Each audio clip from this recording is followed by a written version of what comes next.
አየሽ ራይት ብለን እኮ ራይት ሜዲካል ኮንሰልተንሲም ከዚህ ሀሳብ ነው ያመጣ ነው። እስቲ ሰዎች ራይት ምግብ ይመገቡ አይደል? ሙቪ አድርጉ፣ ኤክሰርሳይዝ ይስሩ፣ ደህና እንቅልፍ ይተኙ፣ ስትሬስ ያቆሙ፣ በቂ ፀሐይ ብርሃን ያገኙ፣ አቅም ካለ ደግሞ ሳውና የሚግቡ አይደል? ስቲም የሚግቡ አንዳንዴ ራይት ነገሮች ናቸው እነዛ በሙሉ። ሌላ ደግሞ ምንድነው የምንመክርሽ? ስፖርት ስሪ እኮ ነው የምልሽ አይደል? እንዴት በምን አቅም ነው አንቺ ስፖርት የምትሰሪው?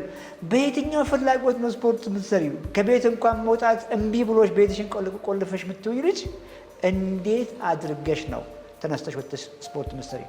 ለዚህ ነው ፌል ያደረግነው። ትንሽ ብዬ ምግቡን ቀንሺ፣ ስፖርት ስሪ።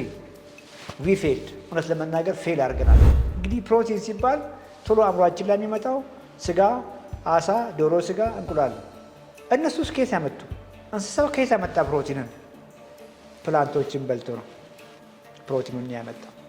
እጽዋት ከመሬት ሰብስበው ናይትሮጂን ባያመጡልንና ፕሮቲን ባያዘጋጁ ህይወት አይቀጥልም። ካርቦሃይድሬት መጥፎ ነው አይበላም፣ ኖ ኖ ኖ ኖ ኖ ኖ የሚል ነገር ካያችሁ አትሳሳት በሉ ያንን ሰው።